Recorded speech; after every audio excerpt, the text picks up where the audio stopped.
그래서 꽁트에서 이제 키워드들 문장으로 정리해 볼게요. 자, 가보겠습니다. 첫 번째는 이 꽁트라는 학자는 이 사회과학, 사회에 대한 연구라는 것에 대해서 사회 연구는 무엇이 되어야 된다? 실증 과학이 되어야 된다. 사회 물리학이라는 표현을 썼었죠. 그래서 실증주의란 말 쓸 수 있는데 꽁트가 쓴 말 맞아요. 그래서 이 실증 다음에 꽁트 가장 의심하시면 되고요. 과학이란 단어는 머튼도 의외로 강조를 했거든요. 근데 실증과 읽어보시면 머튼하고 꽁트는 구분이 되니까 이렇게 기억하시면 됩니다. 일종의 사회 연구는 사회 생리학, 사회 물리학 이런 것의 하나의 분과다라고 얘기를 했었어요. 그래서 이것을 통해서 기억을 한 게 뭐가 있냐면 이 단어가 나오죠. 뭐처럼 연구해라? 유기체처럼 연구해라인데 사실은 이때 이 유기체란 개념 자체는요. 뭐에 가깝냐면 이겁니다. 유기체 그럼 살찌기 잘 안 먹히잖아. 그냥 막 유기적, 유기체 뭐 이러면은 막 애매하고 그런데 살아있는 생명체라는 걸로 보는 거예요. 그래서 이런 유기체라는 것을 이제 강조하면서 하나의 이론책까지 쓰게 된 게 나중에 스펜서가 나오게 되고요. 유기체처럼 봐라라는 얘기를 꺼내게 됩니다. 오케이.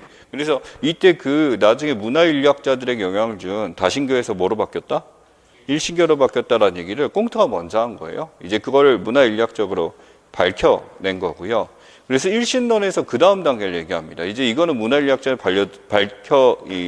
인정받지 못했는데 일신교에서 실증주의로 갔다. 신을 뭐 하려고 한다? 증명하려고 한다. 증거를 찾으려고 한다는데 문화인류학에서 해보려고 했겠지만 못 찾은 거지, 쉽게 얘기해서. 물론 그런 과학적인 전교가 나오긴 했지만 그게 주류가 되지는 못했었죠. 그래서 어찌됐든 이러한 유기체를 보게 되면서 이때 강조한 개념이 실증 과학을 통해서 무엇을 밝힌다? 진화 그리고 발전을 밝히겠다라는 이야기를 하게 된 거죠. 자, 그 다음에 알고 넘어가야 되는 거, 연구 방법론에 대한 이야기입니다. 연구 방법론 누가 썼던 거? 꽁트가 썼던 거. 우리 연구 방법론 했었을 때 고전사역에서 나오게 되면 그 학자가 어떻게 연구를 했나 그 과정, 그 개념 알고 가셔야 돼요. 순서가 있습니다. 첫 번째, 뭐부터 해라? 관찰. 어떻게 보면 이게 지금 대부분의 학자들이 다 받아들이고 그 틀은 비슷합니다만 설명에 대해서 이야기를 하는 거죠. 사실 속에서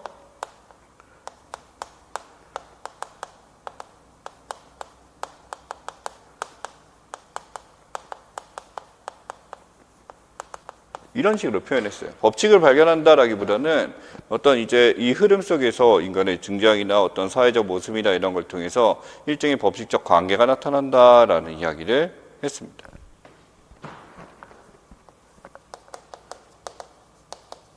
두 번째, 이제 법칙 관계 나타났으니까 이제 뭐 해야 돼요? 실험해야 돼요. 실험해야 되는데 이거 독특한 얘기인데 이거 하나 기억할게요. 안 나오면 좋겠지만 실험은 인위적이야, 자연적이야? 인위적인 게 기본이잖아, 원칙이잖아. 이 사람은 얘기도 합니다.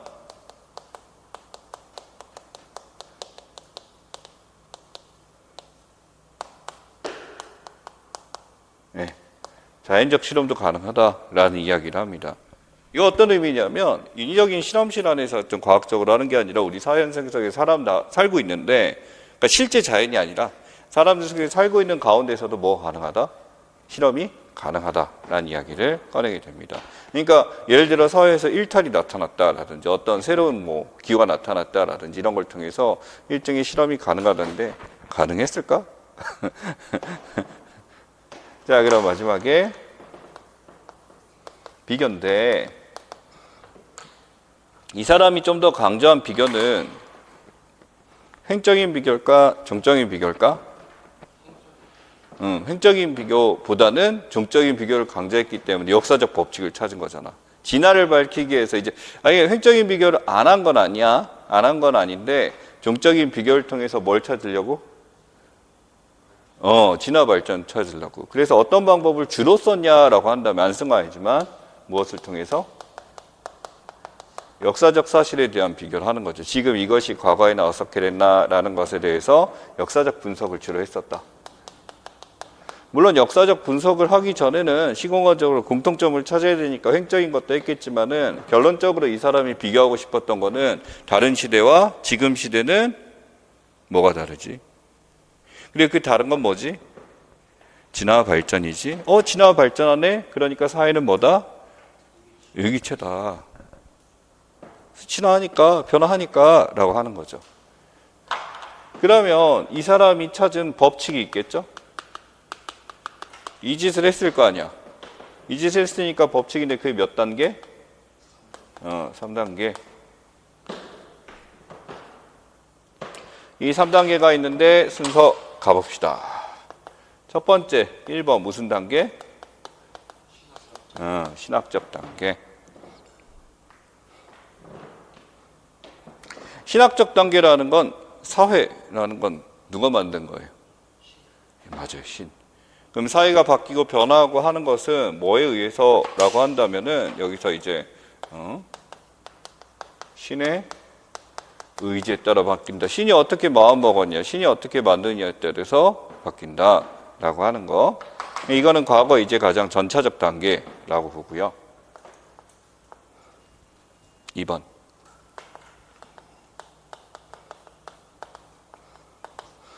얘는 뭐 형이상학 신학 다 아니까 조금 더 추가해서 얘기를 하는 건데, 형이상학이라고 한다면 이제 신의 의지를 뭐 한 거야? 좀 벗어난 거잖아. 인간의 의지냐? 라기보다는 이렇게 생각해요. 자연적인 거다. 본성적인 거다.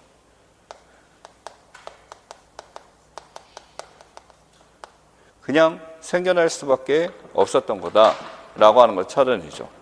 그러니까 형이상학이라는 건 머릿속에서 이제 과연 이게 어디서 출발했을까, 만들어졌을까라는 것에 대해서 얘기를 하는 거지. 그럼 마지막은 무슨 단계? 실증 단계.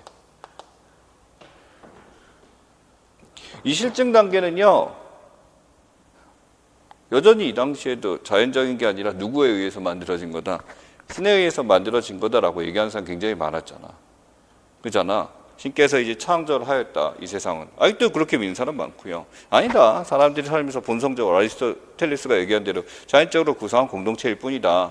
아니다. 혜택을 주기 때문에 주는 거다. 아니다. 계약을 맺은 거다. 수많은 사람들이 등장했어요. 꽁트는 여기서 이제 방점을 찍기를, 여기서 이제 무엇을 사용해라? 앞에서 얘기했던 뭐?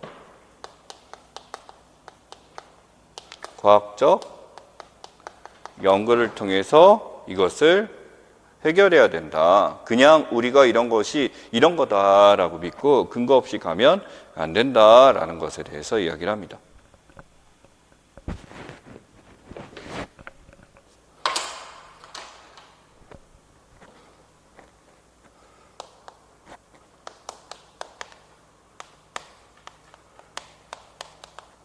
자, 그럼 사회학이랑 학문이 대략적으로 나왔어요. 과학적 연구를 해야 되는데요.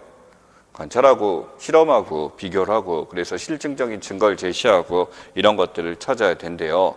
그렇지? 그럼 단계를 볼게요. 맨 처음에 뭐부터 찾아야 돼? 법칙 관계부터 찾아야 되겠지. 이 법칙 관계라는 것은 과거에 일어난 일 때문에 현재에 나타났다라기보다는 지금 사람들이 어떤 관계를 가지고 있고 어떤 체계를 맺고 있고 이런 것들이야. 그게 바로 첫 번째 뭐냐면 여기서 이게 중요합니다. 여기 이제 나올 것 같고요. 니네가 이제 알만한 건 사회 정학 동학을 모르는 게 아니거든. 뭐에 해당한다고 이게? 사회학의 구조에 해당한다고.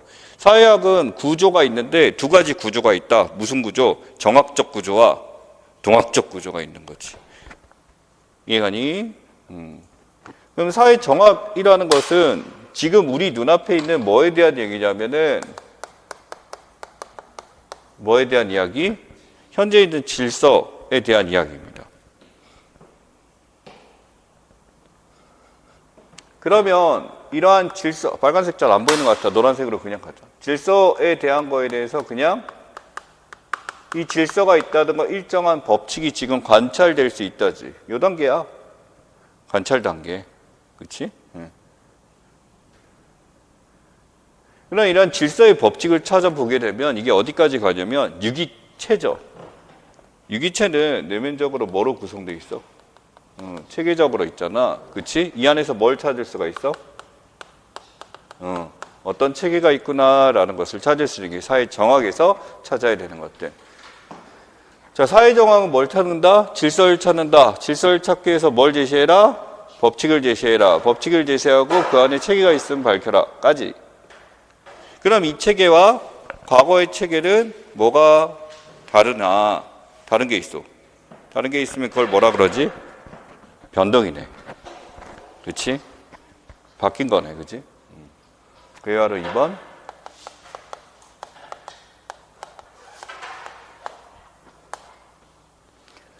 빨간색 마지막으로 씁시다. 뭐에 대한 거? 변동에 대한 거죠.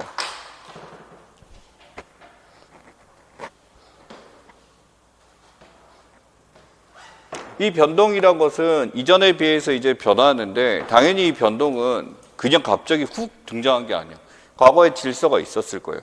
과거에 질서가 있었는데 그 질서가 더 공고히 되거나 또는 그 질서가 다른 방향으로 바뀌거나 하는 거지. 처음에는 계승된 것도 찾지만 이 계승된 상황에서 무슨 점을 찾는다? 진화된 것을 찾는다라고 하는 거죠. 이전에보다 나은 점을 찾아가는 과정이다.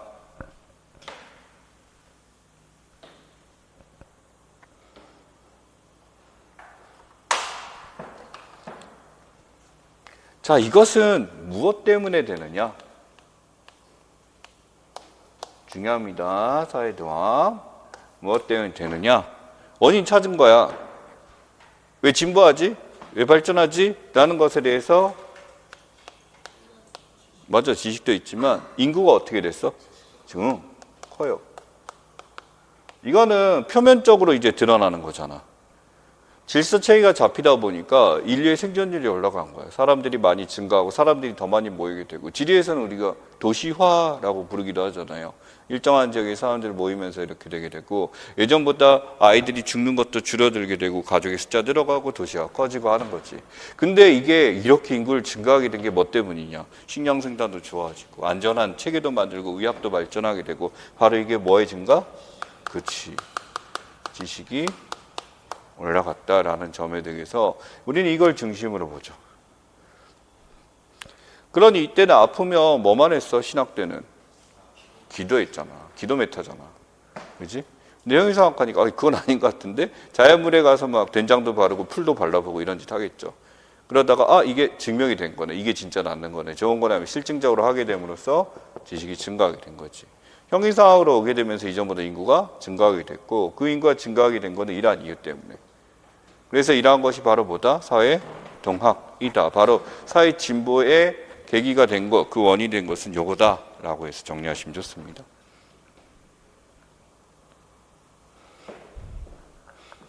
저 마지막 안 냈으면 좋겠는 거 이거죠? 이 안 냈으면 좋겠는 것은 솔직하게 얘기하자면 사회학의 영역으로 봤을 때 좀 그래요. 이게 사역적으로 맞냐라고 했었을 때 119. 자, 119 왜 만들었냐? 누구하고 사랑이 빠져서 뭐 이렇게도 얘기합니다만, 정확하게 써놓은 걸 보게 되면 이 사람은 이거였어요. 사회가 이렇게 체계를 갖추고 살아야 되는데 뭐가 등장하더라? 자, 불평등하게 되면 이제 우리 기능론 학자잖아. 이거 무슨 학자? 이렇게 되면 갈등론 학자지. 이렇게 되면 갈등론 학자니까 어떻게 해결해야 돼? 기존의 사회를 바꿔야 되는데 그거 자기 이론에 충돌되는 거잖아. 진화되고 진보하고 이렇게 되니까 이게 문제가 되는 거지. 그럼 이 불평등 왜 일어났냐? 뭐 때문에? 자, 이거 쓴 이유는 뭐 때문에 썼냐면 119 창설에서 사회학적 원인. 119 만든 이유의 사회학적 원인은 뭐다? 이거다. 그러니 약간 디르켐도 비슷한 면이 없잖아 있다. 그지? 아놈이 등장하고 사회가 혼란했을 때 뭘 얘기하지? 종교에서 가져왔잖아. 종교에서 가져왔는데 종교 얘기하면 너무 119 같으니까 뭐라고 얘기했어? 도덕적이란 표현을 썼잖아. 그렇지? 그러니까 사회학적으로 풀었다라기보다는 윤리학적으로 풀게 된 거고, 이 사람은 뭐로 푼 거야? 사회 문제에 대해서 종교적으로 푼 거지. 어떻게 보면은 인류라는 것은요, 119라는 것은 이런 불평등을 해결하기야 무슨 해결 방책이야? 도덕적 합의 같은 거였어요. 종교 재단 만들어서 교주가 돼가지고 막 하나님 막 이런 얘기를 하려고 하는 게 아니었어요. 근데 하다 보니까 점점 교주가 되어갔죠. 교주가 되어가는데 이 정도로 이제 기억하시면 되고, 결국 여기서 이제 사람들이 위험하게 된다. 그래서 도덕적 합의를 통해서 목적이 있을 겁니다. 기능 학자니까 합의를 통해서 우리는 무엇을 이루어야 된다? 사회.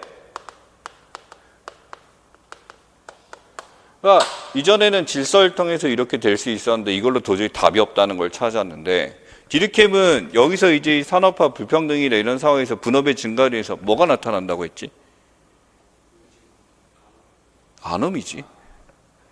그래서 그 아놈이라고 해서 그걸 꺼냈다라고 한다면 얘네 어떤 불평등 구조가 이게 더 이상 진화하지 않고 멈춰 있는 걸 보니까 다른 요소를 찾은 게 바로 뭐? 169 사회 혼란.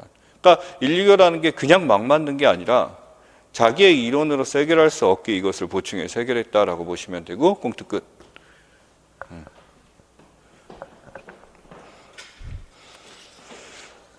그래서 이 사람이 169 들어오는 조건이 뭐였냐면 남을 도와주셨나요? 예요. 남을 도와준 사람을 인류에 넣었다. 그러면 남을 도와주지 않은 사람 뭐야? 이기적으로 자기 말고 있는 사람들. 패러사이트. 우리 아는 단어인데. 패러사이트. 기생충으로 봤어요. 그러니까 인류라는 인간이 된다는 건 서로 사랑을 하고 이렇게 된다라고 했으니까, 그래서 여기서 목적이 뭐가 돼? 사랑과 봉사라는 이야기를 꺼내게 됨으로써 남을 도와줘라 라는 걸 퍼뜨렸기 때문에 나쁜 거라고 보기는 힘들죠.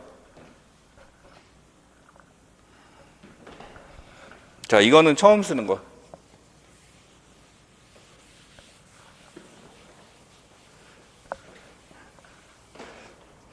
혹시나 해서 꽁태 지금 이 이론들에 대해서 꽁태에 대한 뭐? 비판할 거 산적해 있지. 지금 관점에서는 비판할 거 되게 많지.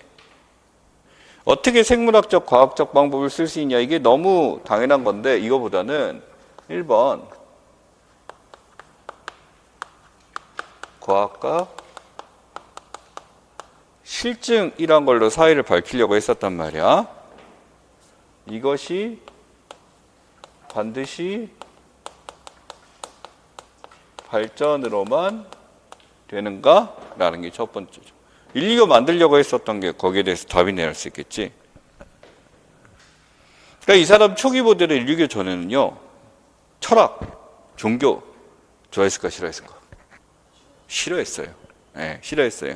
과학이란 이름 아래 철학이든 윤리든 종교든 다 슈렉이들, 기생충들 이렇게 만들어 버린 거지. 그 전 단계에서는 진화에 있어서 이거는 큰 의미가 없다라고 얘기를 한 거죠.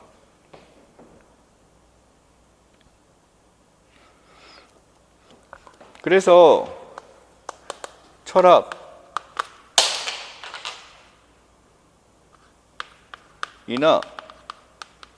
종교 같은 것은 과학적으로 경시했다라고 하는 거예요. 이게 실제로 우리 사회 도덕이라든지 종교라든지 여기에 대해서 큰 의미를 미치는 게 굉장히 많을 텐데 그런 것을 무시했다라는 거. 꽁트입니다.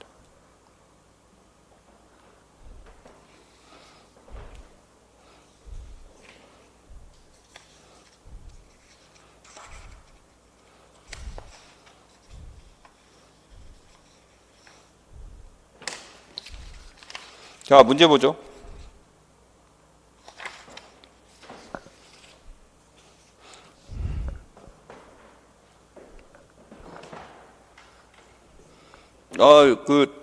꽁트는 지금 이럴 거예요. 저거 뭐지? 처음 보는 거네. 이런 개념보단 아마 다 들어본 거 아는 것들에 대해서 그냥 나오게 되면 요한에서밖에 절대 안 나오니까 요 정도만 알고 가시면 됩니다. 그래서 개념을 정의를 쓰라고 안 하죠. 빈칸 넣고 사회정학, 사회동학 이런 걸 쓰라고, 관찰, 비교 이런 얘기 쓰라고 하지 절대 또 그 개념을 막 쓰라고는 안 합니다. 근데 그 개념이 지문에 나와 있어요. 여러분이 답으로 찾을 수 있는 능력은 필요하다. 얍. 자, 꽁트 사회학이라는 영어 처음 했다. 생시몽의 비서로서 생시몽의 3단계 법칙을 이어받았다. 그 3단계 법칙 사실 생시몽 거였다. 그지? 사회 인간의 사상이라고 했었는데 이 사람 무엇을 중심으로? 사상을 중심으로. 이러한 사상은 지식의 집결체 같은 느낌이죠. 그래서 이러한 지식의 집결체가 어떻게 증가했냐 했더니 신학적, 두 번째 뭐? 형이상학적. 자, 그 다음에 사회 정학 연구와 사회 동학 연구를 구분했다. 사회 정학 연구 뭔가요? 사회 질서에 대한 연구였지. 사회 질서인데 여기 사회 체계, 사회 법칙 써도 맞게 해? 약간 필기한 거 맞겠지만 여기 질서가 핵심이긴 한데 이 질서라는 거 결국 이 사회에 있는 법칙을 본다라고 하니까 맞게 할 수 있어요. 사회 동학 연구. 동학은 뭔가요? 사회 변동. 진화 써도 맞게 줄 거예요. 네, 변동 진화.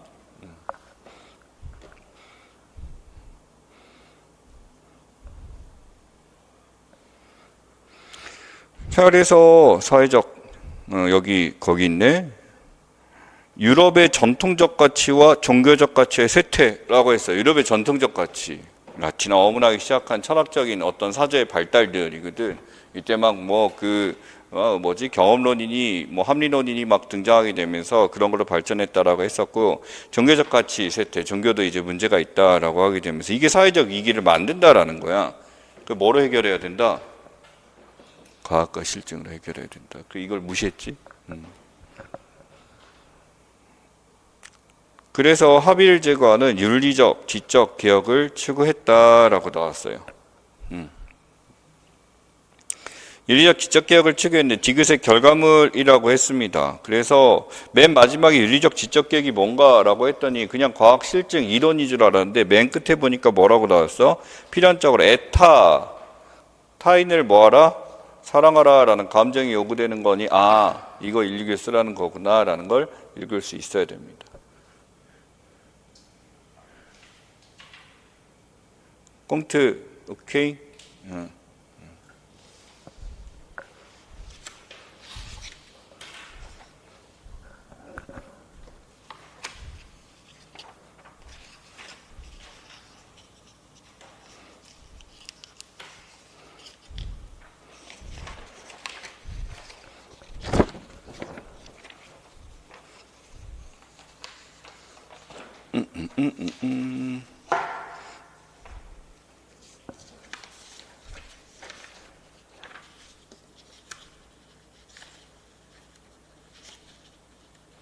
예, 2번 봅니다. 다음 글에 빈칸에 들어갈 말 순서대로 쓰세요. 아마 지금 이 고전사회학 이런 문제 풀게 되면서 한 8개에서 10개 정도 보이게 될 누구? 디르켐. 징하게 많이 나오겠죠. A는 전통 사회의 결합 형태가 새로운 형태의 사회적 사실이 바로 이거다라고 하는데, 디르켐은 지금 뭐 정리를 한다는 게 애매한데 나와 있는 단어들, 키워드들 해가지고 이 지문에 나온 것만 한번 보도록 하죠. 이외에도 계속 등장하게 될 텐데 초반 한 3문제까지는 정리를 할 거고 이후에는 그냥 쭉 풀기만 합시다.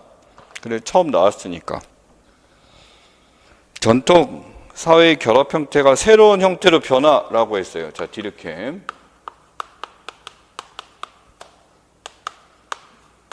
그게 뭐예요? 사회 변동이잖아. 결합 형태가 뭐로 바뀌었대? 새로운 형태로 바뀌었대. 그래서 이 사회 변동을 보는 게 뭐로 보냐면 사회 변동을 측정할 수 있어야 돼. 변했다라고 하는 거에 대해서 예전에 이제 꽁트 같은 경우는 지금의 질서가 과거의 질서보다 이런 점이 다르네? 이런 걸로 찾았는데 이 사람 무슨 연구를 하려고 해? 양적 연구를 하려고 하잖아. 그 양적 연구를 하려고 하면은 뭐가 존재해야 돼? 기준, 척도가 있어야 된단 말이지. 사회 변동의 척도입니다. 그게 뭔데? 시험 문제 너무 많이 나왔어. 사회적 사실? 애매하다. 사회적 사실은 정적이기도 하고 지금 있는 거예요. 던져봐, 막 던져.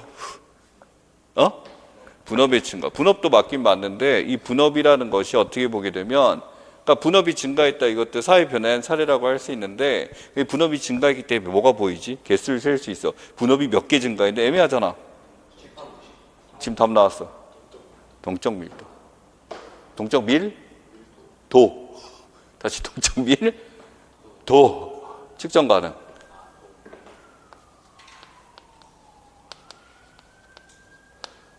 근데 사실 못 세지. 이걸 어떻게 세? 근데 일부러 이름을 사회적, 상호작용의 양 이런 식으로 표현 안 하고 뭐라고 표현한 거야? 동적 밀도라는 표현을 썼잖아. 밀도가 뭐야? 측정 가능한 수치니까. 그렇지? 근데 잘 봐. 동적 밀도가 그냥 나온 게 아니야. 동적 밀도가 그냥 나온 게 아닌데 꽁트식 연구를 했어. 꽁트식 연구는 과거의 연대 사회랑 지금의 연대 사회랑 눈으로 가시적으로 보이는 어떤 사실에 대한 차이를 가져왔으니 이 동적 밀도 전해가 뭐냐면 이런 게 있습니다. 이렇게 표현해요. 물질적 밀도라고 표현해요.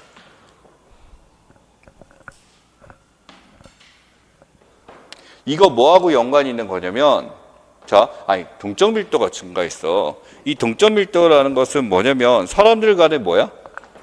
그게 상호작용이야. 상호작용이 증가하려면 이 상호작용을 할 주체가 필요하잖아. 그게 누구야? 누가 상호작용해? 인간. 그러면 동적 밀도가 증가하면 기본적으로 뭐가 많아야 돼? 인구의 증가. 아까 누가 얘기한 거야? 꽁트 이어받았잖아. 꽁트 인류의 발전이 뭐라 그랬어? 인구 증가, 지식 증가라고 했잖아. 거기서 이 지식이라는 게 측정하기 좀 애매하잖아. 그게 사회적 사실 같은 거고. 그 인구부터 시작한 거야. 근데 인구의 증가를 이제 진화했다라고 보기엔 좀 애매한 거지. 그럼 아시아나 아프리카 제일 많게. 그러니 이 물질적 밀도는 뭐와 관련인 거야? 인구의 증가예요. 그러니까 인구의 증가인데 인구의 증가를 알 수 있는 양적 기준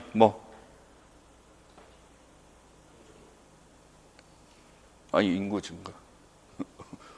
자, 어렵다. 잘 봐.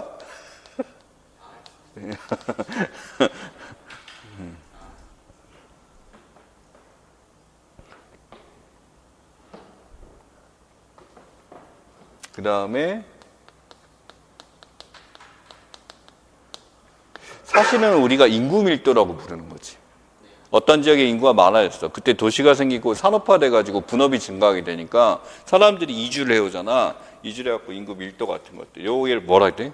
물질, 인구 밀도 이런 것들을 물질적 밀도라고 부르게 되지. 자, 근데 여기서 동적 밀도는요. 과거에 있었던 기계적 연대에서 강조되던 게 아닙니다. 여기서 캐치를 하셔야 돼요. 과거에 있었던 기계적 연대에서는 이러한 동적 밀도가 그렇게 추구되지 않았습니다. 그러면 이 밀도는 무엇을 측정하는 거냐면 무슨 작용? 상호작용인데 이 동적은요 약간 뭐에 가깝냐면 이렇게 볼 수 있어요. 무슨 적? 능동적 밀도예요. 과거의 기계적 연대에서는 능동적으로 내가 움직일 필요가 없었지. 그렇지. 왜냐면 직업들 다 똑같고 하니까 틀에 맞는 거 그냥 정기적으로 제사 가면 되고 누구 어디 행사 있다 그러면 가주면 되는 거고 정해진 틀에 따라서 전통에 따라서 그냥 움직이면 되던 시대였단 말이야. 근데 뭐가 증가해? 인구도 증가하고 뭐가 증가해? 인구 증가한 이유가 또 뭐여서 아까 니네 대답한 것 중에 하나 분업. 산업화되면서 막 사람들의 직업이 다양해지고 이렇게 됐잖아. 그러니 내가 뭐 한 게 나타나? 분업을 하다 보니까 내가 전체 영역을 다 안 하고 특정한 영역만 하게 되다 보니까 내가 결핍된 게 나타나지. 그럼 이것을 얻으려고 다른 사람을 뭐 해야 돼? 만나야 돼. 그게 능동적 밀도. 그럼 다른 사람 만날 때 있잖아. 예전에 기계적 연대에서는 모든 것들이 뭐가 있었냐면 규칙들, 억압적 법들 이런 것들이 다 존재했단 말이야. 근데 이 능동적 밀도가 필요한 유기적 연대에서는 그런 규칙이 아직까지 만들어지지 않은 상태인데 이러한 관계를 유지하고 사람들하고 잘 지내야 되잖아. 그러다 보니까 법이 없는 상황이란 말이야. 법이 없으니까 이 능동적 밀도에 필요한 속성이 뭐냐라고 했는데 이거 디르케의 얘기지.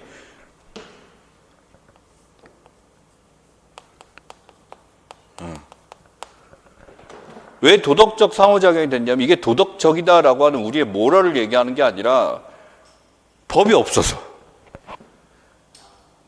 그러니까 이 도덕적 상호작용은 있잖아. 법이 없는 상황에서 알아서 해야 되는 거지. 그럼 이 도덕적 상호작용이 증가한다는 얘기는 사람들을 잡을 수 있는 뭐가 부족하다는 거야? 규범이 부족한 거지. 규범이 있으면 그냥 상호작용이 될 텐데 도덕이란 건 우리가 알아서 지키는 거야. 무슨 상황이야? 그게 아놈이야. 도덕적 밀도는 끊임없이 증가하고 있다는 것은 한편으로 사람들의 상호작용을 제어하려면 규범, 사회적 사실이 부족한 상황이 이게 아놈이 상황인 거야. 이 상황에도 사람들이 또이또이하게 행동 잘하는 사람도 있겠지만 와씨 어떻게 해야 돼 이거는? 이런 상황이 아놈의 가장 큰 고민이었던 거지. 근데 세상의 변화를 쫓아가기에 법이 만들어지고 규범이 만들어지는 것은 늦을 수밖에 없거든. 시간차가 있을 수밖에 없거든. 아노미는 상존하는 거거든. 그러니 이 사람이 뭘 강조해? 그래서 도덕적 개인주의라는 거야. 도덕적 개인주의 어떻게 나오는지 알겠어. 동적 밀도가 뭔지 아시는 게 더 중요해 사실은. 동적 밀도 오케이? 동적 밀도는 그러니까 무슨 의미를 함축한다? 도덕을 잘 지킨다라는 의미라기보다는 법이 없는 상황에서 사람들과 사회유지를 잘할 수 있게 하는 행동을 강조한다. 동적 밀도 빈칸 들어오면 잘 쓸 수 있어야 돼. 그래서 여기 봐님 사회적 사실이 이거다. 혹은 이거다. 이 답 쓸 수 있어야지. 인구의 증가 하고 뭐의 증가? 도덕적 상호작용의 증가. 요 두 개가 사회 변동의 척도라고. 그래서 여기 뭐 써야 돼? 그게 동적 밀도 쓰는 거야. 왜 동적 밀도 들어간지 알겠지? 두 번째, 동적 밀도가 뭔지 알겠지? 요게 중에 동적 밀도는 많이 나왔거든. 그지? 자원을 향한 경쟁이 더욱 치열해져 임금 밀도와 사람들과의 상호작용이 증가했다. 이 상호작용이 동적 밀도인데 경쟁이 더욱 치열하게 벌어지니까 규칙을 있으면 경쟁이 잘 된다. 경쟁은 있잖아요. 규칙이 있으면 경쟁은 치열하게 벌어져도 아무런 문제가 나타나지 않아. 근데 경쟁인데 룰이 없어져. 뭐로 바뀌어? 경쟁이 룰이 없게 되면 뭐로 바뀌지? 그게 갈등이야. 룰이 있으면 경쟁에서 내가 저것을 얻지 못하고 네가 쟁취를 했지만 이건 룰에 따른 것이기 때문에 이거는 합의된 거야. 근데 경쟁이 있어서 내가 얻고 상대방이 못 얻는데 룰이 없었던 단계야. 이렇게 되면 뭐가 돼버려? 갈등, 불평등. 기준이 없잖아. 규칙이 없잖아.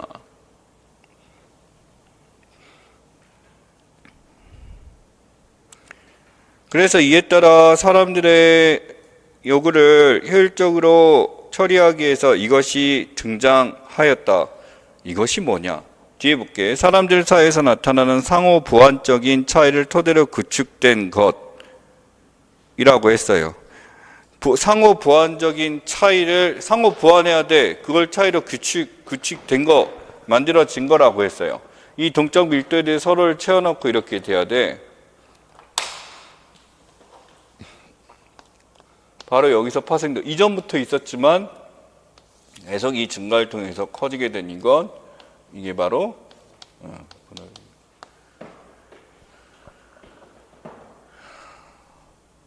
그러니까 이 분업이란 개념이 그냥 직업 하나로 내가 평생 먹고 산다가 아니거든.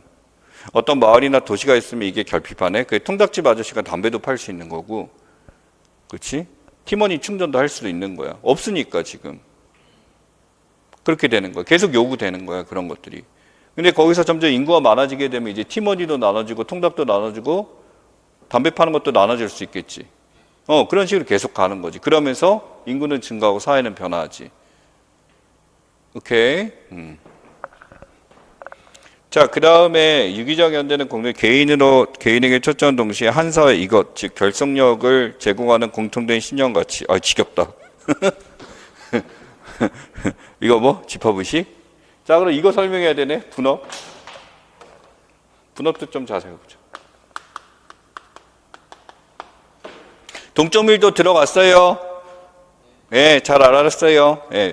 물질적 밀도는 지문에 등장하겠죠? 묻진 않겠죠? 물질적 밀도는 뭐에 대한 얘기? 읽으면 이렇게 돼. 인구가 많아졌구나. 이렇게 읽고 시작하면 되지, 그냥. 이게 뭐 측정 기준 이거 묻는 게 아니라.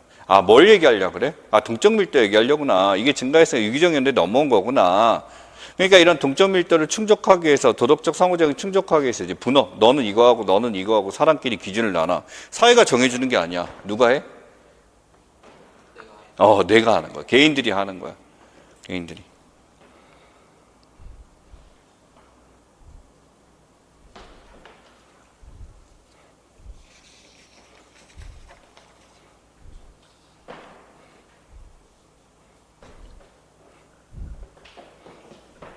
자, 분업.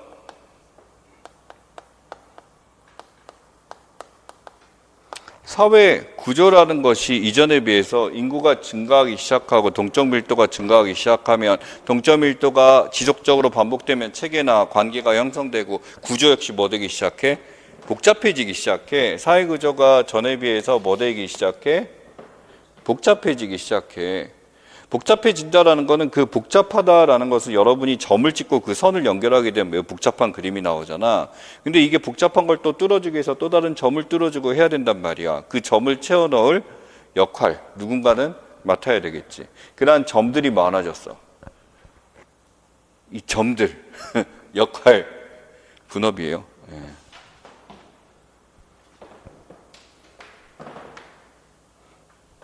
결국 이 사회 구조가 복잡해지게 됨으로써 사람들에게 이 사회가 기능적으로 필요한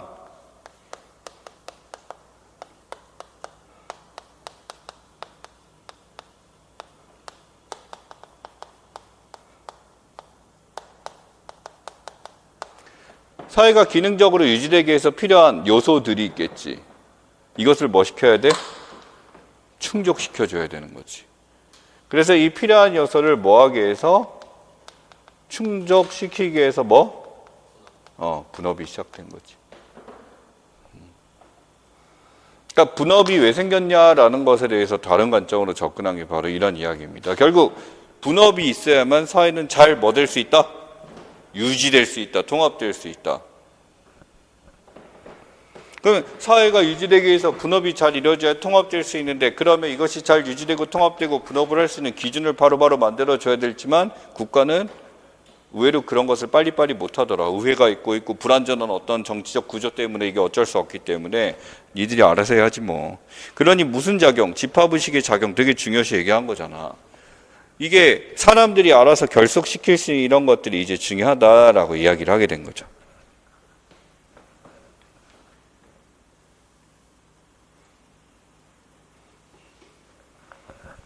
그래서 기계적 연대는 설명 안 하고 유기적 연대, 나중에 뭐 표로도 보겠지만 유기적 연대만 살짝 얘기해 보죠. 여기에 맞춰서 여기에 맞춰서 보자면, 유기적 연대는 분업이 증가했어요. 분업이 이전에 증가했는데 여기서 나온 표현 가져와 볼게. 분업이 증가했으니까 이게 무슨 의미를 가져오냐라고 한다면, 사람들 간에 네가 가진 기능들, 서로 간에 이제 각 요소들이 갖고 있는 기능에 대한 무슨 성이 증가하는 거야? 상호 의존성이 증가했다. 기계적 연대 때는 굳이 상호 의존할 필요가 없었어. 제가 없고 뭐 제가 코로나에 걸려서 아파. 그러면은 그냥 내가 하면 되는 거지 뭐. 그런 기능을 채워줄 능력이 나한테도 있었는데 이제는 너무나 커지고 복잡해지니까 이걸 떨어뜨려서 해야 된다라고 하는 거죠. 그 다음에 여기서 가져볼게. 도덕적 상호작용이 증가했잖아. 그치? 도덕적 상호작용이 증가하니까 예전에 기계적 연대 때는 그냥 시킨 대로 전통대로 우리가 어떤 특별한 사고, 다른 사고를 할 필요가 없어요. 그냥 시키는 대로 저 매뉴얼 가져와봐. 그대로 그냥 만들면 조립식대로 살 수 있는 생활이었던 거잖아. 근데 여기서는 뭐가 증가하냐라고 한다면, 사람들이 살아나가면서 어떻게 보면 이러한 노동의 분업이 증가하면서 규범이 없어. 정해진 규범이 없기 때문에 여기서 이렇게 표현합니다.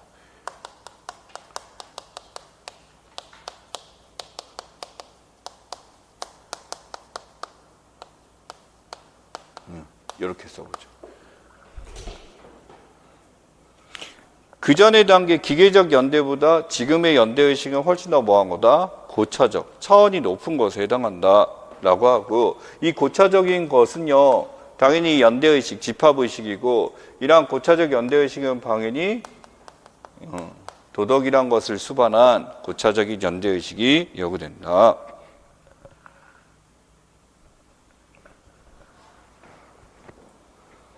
그 다음에 저번 때 제가 문제를 냈었던 건데 잘 나오죠? 법의 성격이죠. 법의 성격이 이전의 기계적 연대에서는 무슨 법이었어? 억압적이었어. 죄를 졌으면 벌을 받아야지 라고 하게 되면서 억압적 성격이 있었다라고 한다면 이때는 법의 목적이 이거예요.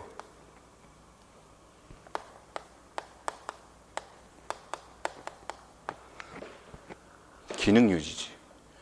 사람들의 기능적 상호 의존성이 증가했기 때문에 사람들이 갖고 있는 기능을 원상태로 돌리는 게 목적이지 이때처럼 때려잡고 죽이고 하는 게 절대 아니다라는 거지. 그런 기능적 상호작용성, 상호 의존적 기능을 원래대로 바꾸는 것.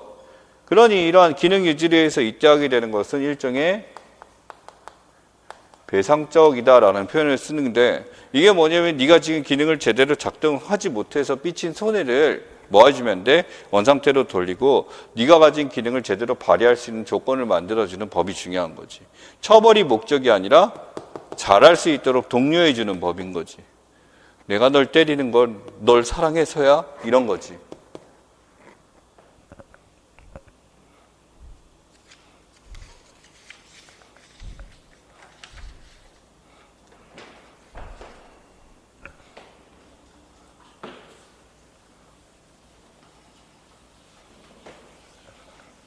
용은 길게 안 쓸게. 그래서 이 연대의식이라고 하게 되는데 집합의식. 집합의식의 척도. 아까처럼 사회가 발전한 거에 대한 척도는 이야기했잖아. 그치? 그럼 집합의식의 척도가 있겠네. 이거 저번 시간 시험 볼 때 했었어. 얘기했었어. 1번 뭐가 있다? 폭. 폭이라는 건요.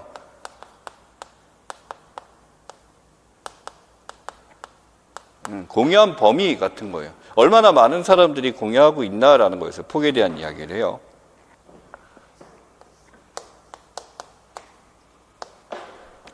얼마나 강하지?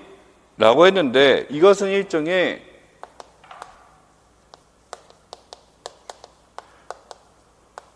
사람들이 이 집합의식에 의해서 얼마나 규제되고 있을까라는 거지. 1번이 진짜 우리나라보다 확실하게 정말 국민 자체, 일본이랑 국가 자체, 국민들 자체 굉장히 우월한 거. 진짜 우리나라는 이건 진짜 좀 그래. 운전하지? 운전면허. 걔네 진짜 잘 지켜요. 진짜 정지선, 노란선이고 크락션 거의 안 들려요. 그러니까 일본에 가면 신기한 게 차를 타고 보면 크락션 소리가 안 들려요. 왜 안 들려? 누를 일이 없어서. 진짜 놀라울 정도로 잘 지켜요. 그러니까 한국 사람 입장에서는 좀 답답해 보일 수 있는데 제법 빨리 도착해요. 왜 그럴까? 다 질서를 지키니까 흐름이 굉장히 원활해요. 생각보다. 그렇지? 유럽은 안 지킨다 보다 길이 그지 같아요. 건강하는 길이 그지 같은데 일본은 그게 정돈되어 있는 상황에서 이게 되게 신기했어요.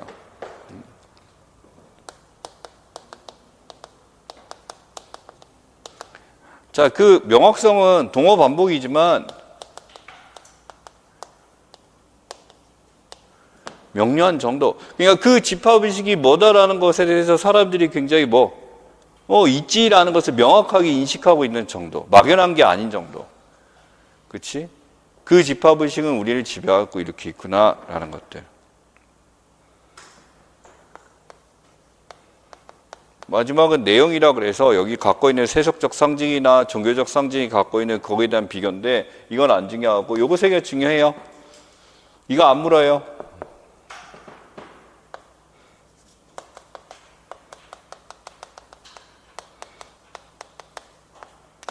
이 디르켐이 종교 연구 되게 많이 했잖아.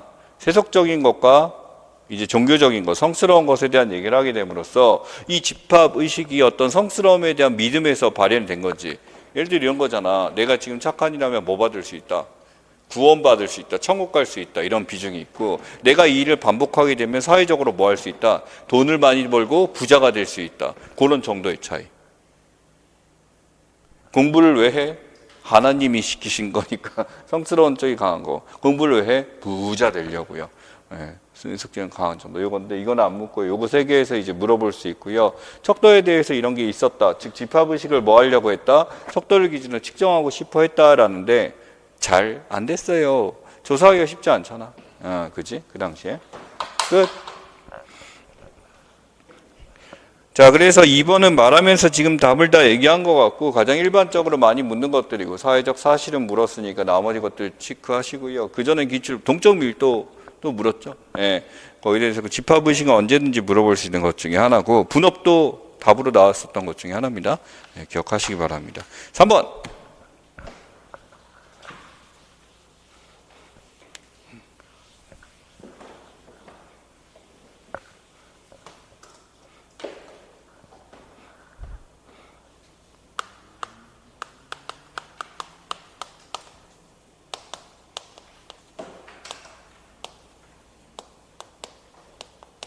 예, 맥도날드화가 뭔지만 간편하게 합시다. 이 맥도날드화에 대해서 나와 있는 게 조지 리처 책에서 가져왔는데, 맥도날드화 그 책 말고요. 조지 리처 다른 책에서 이제 살짝 나온 거, 거기서 정리한 내용 중에 하나입니다. 맥도날드화에 대한 주요 구성 요소 정도만 알고 가면 될 것 같습니다. 맥도날드화가 뭐다? 라는 것도 낼 수도 있겠지만, 이 맥도날드화는 뭐냐면 일종의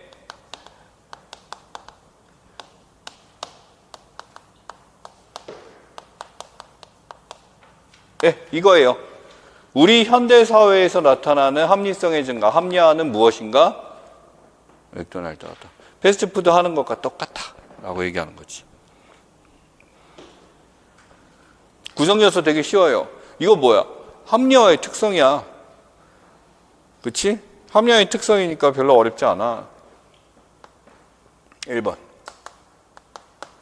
당연히 나와야죠. 무슨 성? 현대 모든 요소들이 합리화하는 효율성을 추구하죠.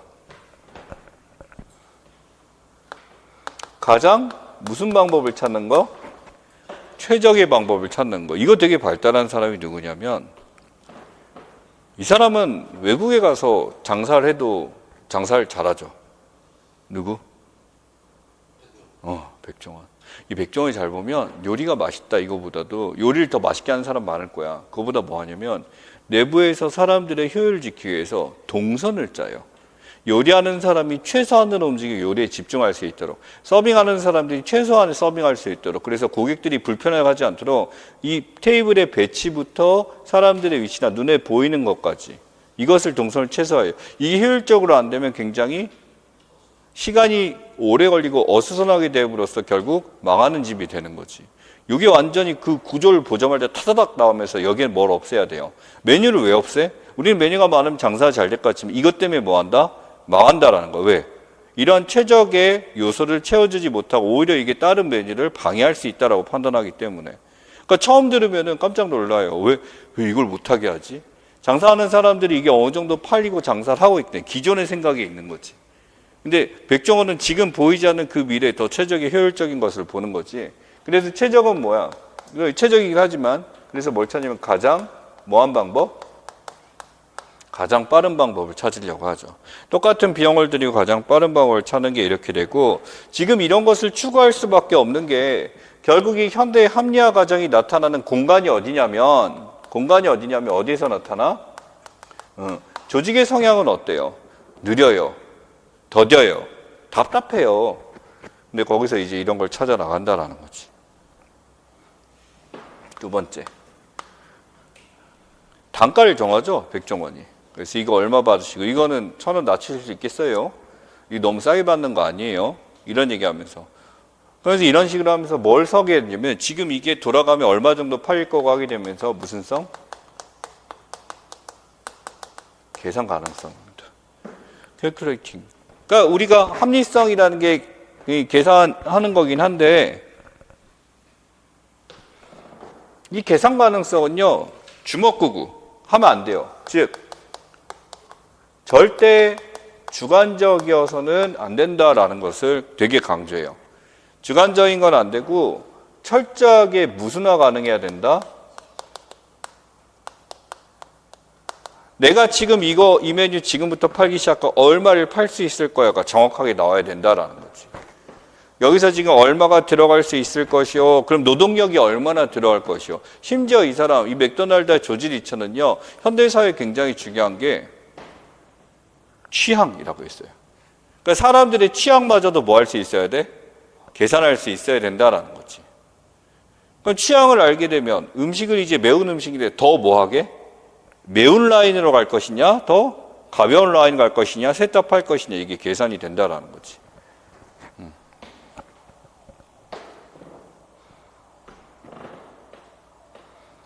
그리고 이게 고객의 입장에 생각해 볼게. 고객의 입장에서 계산 가능성은 내가 지금 노량진점에서 맥도날드를 먹었단 말이야. 근데 오늘 친구 만나러 뭐 여의도에 갔어. 여의도에 맥도날드를 가서 먹어도 어떤 게 나와야 돼? 똑같은 거. 내가 계산했었던 그 맥도날드 치즈버거가 나와야 된다라는 거지. 이것도 계산 가능성이야. 그래야지만 사람들이 여기에서 올 수 있다라는 거지. 즉, 주관적 순양화라는 것은 운이 아니다라는 거야. 운이 아닌 일정한 시스템, 변함없는 시스템을 구축하는 것. 그러니까 이 시스템이 구축되게 되면 계산 가능하다지. 여러분이 공부 계획을 세우는 것도 어떻게 보면 뭐 하는 거야? 계산 가능한 시스템을 구축하고 내가 이 정도 하면 이 정도 올라가겠지가 명확하게 나오기 때문에 라는 거죠.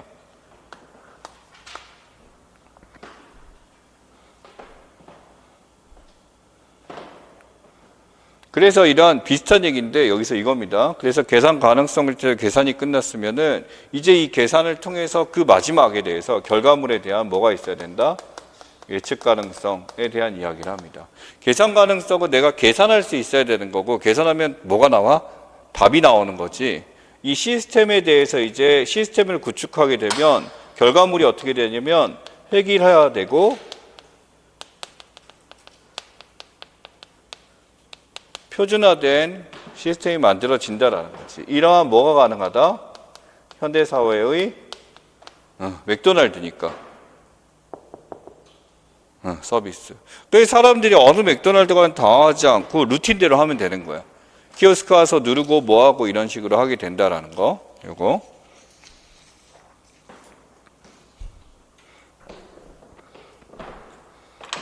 자, 마지막.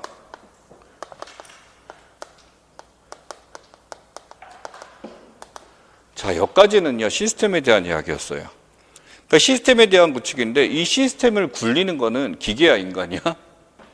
인간이라는 거야. 그래서 엄밀하게 통제 가능성은 뭐냐면, 비인간화입니다.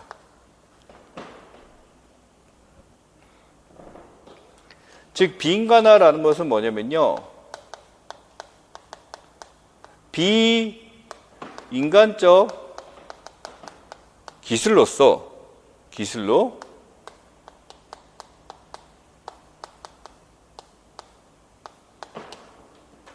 그래서 통제 가능성입니다.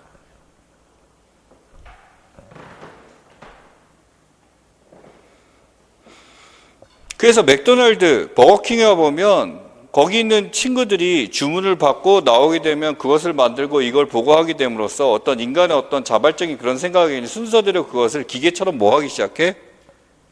만들고 누르고 그럼 사람들이 그걸 보고 찾아가지. 그럼 거기 있는 버거킹 안에 있는 존재하는 사람들은 어떤 자신의 자율적인 판단에서 이루어지는 게 사실은 뭐 한 거야?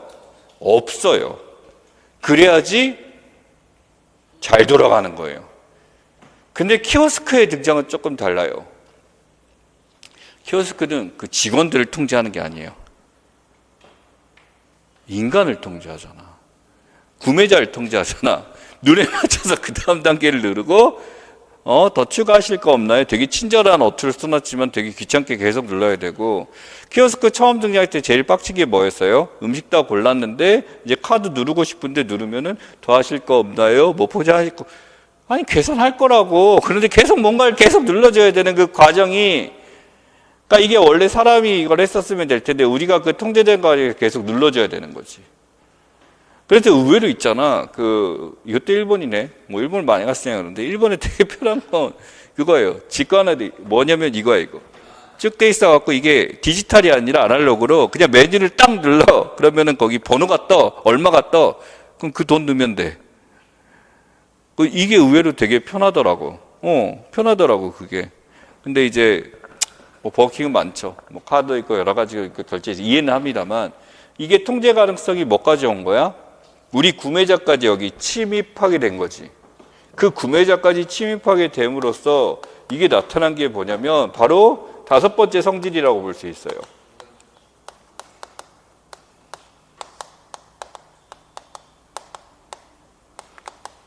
합리성에 비합리성이 등장한 거지. 이렇게 합리적으로 좋을 거라고 생각한 것이 오히려 인간들을 더 불편하게 만들고 괴롭게 만들었다라고 등장하게 된 거예요.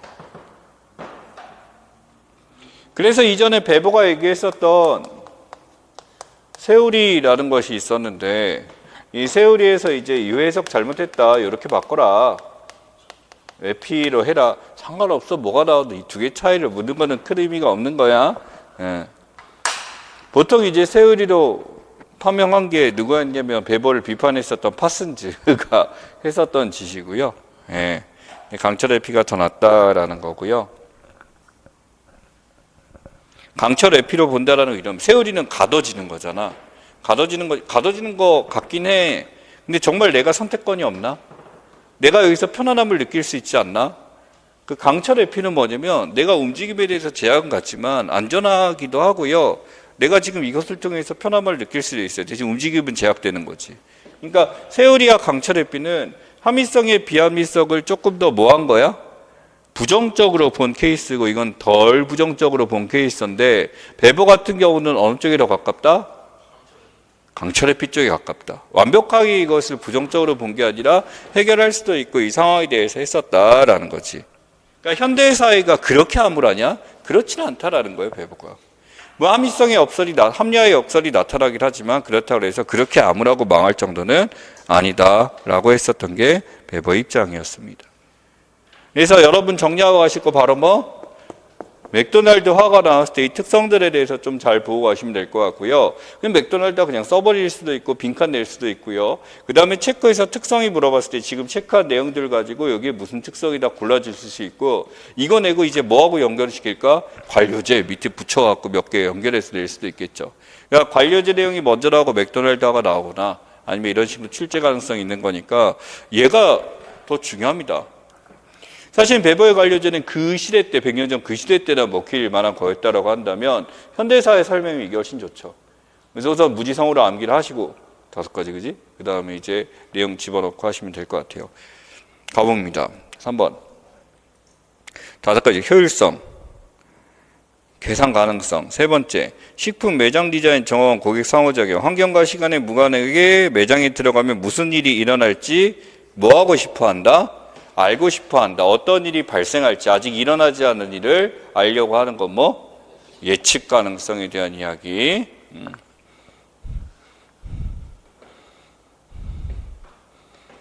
자, 작업 속도 결정하고 하는 거, 뭐 X이론이라고 부르기도 하고요. 그래서 여러분이 알고 있는 거예요. 테일러리즘, 포지즘 있잖아. 테일러리즘이 뭐냐? 과학적 관리론인데 지금 이 제품을 만드는 데에서 얼마만큼의 시간을 주는 것이 가장 로스가 없고 효율적이냐라는 거야.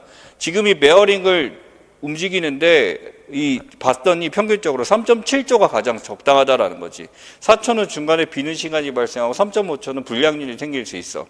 그러니까 인간의 행동이나 어떤 행동을 하는 데서 계산적으로 시간을 딱딱하고 몇 명을 투입하기나 얼마가 효율이 나오고 이게 과학적 관리론이야. 인간을 뭐로 보는 거야? 기계로 보는 거야. 그게 과학적 관리론이야. 감히 이 관료제라는 것도 비슷하긴 하지만 이게 바로 지금 여기서 기계들은 조리시간 지시와 종업원의 작업속도를 결정한대.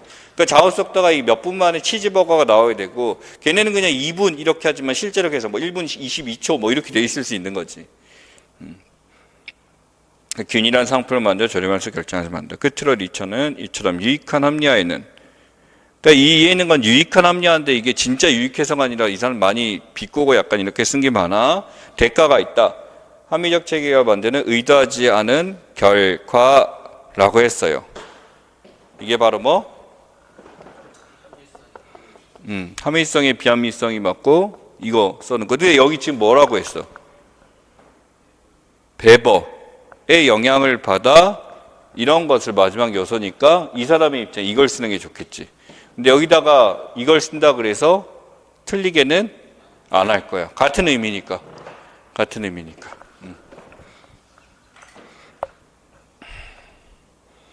자, 그 다음에 나는 맥도날드 전 비적 환경 고객들에 의해서 건강이 나쁜 사먹게 쥐를 산다. 이걸 설명한 어떤 상황 중에 하나고요. 리처가 지적한 관료제 이념형을 쓸 것이라고 했습니다. 결국 비좁은 환경에서 닭장처럼 살아나고 건강이 나쁜 음식을 즐겨서 뱃속의 것을 채우기에 어떤 주관적이라기보다는 살기 위해서 이것을 반복해서 먹고 오늘도 맥도날드를 사 먹는다. 기계화돼 가는 거지. 인간이 갖고 있는 주체성이나 선택권 없이 그냥 그 시스템에서 그냥 먹고 나가. 이게 바로 뭐? 이게 바로 뭐?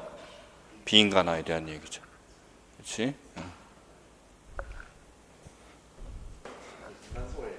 응? 가능해. 왜냐하면 앞에 있는 직원들의 모습이 인간소외가 확실하게 보이고 인간소외가 그런 인간을 제대로 보장해 나타나니까 현상, 관료제 이념형은 비인간화가 맞고 이 현상이라고 쓰면 인간소외 현상 쓰면 좋겠지. 근데 인간소외를 맞게 했을 거예요. 잠시 후식.